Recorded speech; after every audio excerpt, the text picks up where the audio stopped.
জিও সিনেমার অফিসিয়াল পেজে প্রকাশ করা হয়েছে বিগ বস ওটিটির অনিল কাপুরের প্রথম লুক।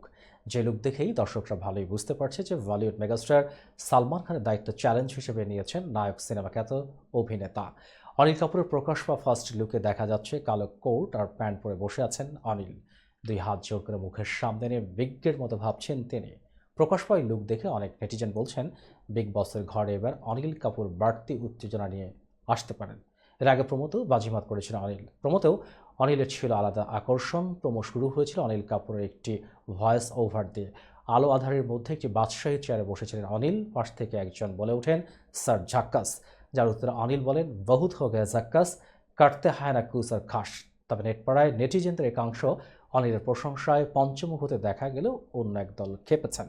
মূলত সঞ্চালনা থেকে বলিউডের ভাইজান খ্যাত সালমান বাদ পড়ায় সামাজিক মাধ্যমে তোলপাড় শুরু করেছেন তারা।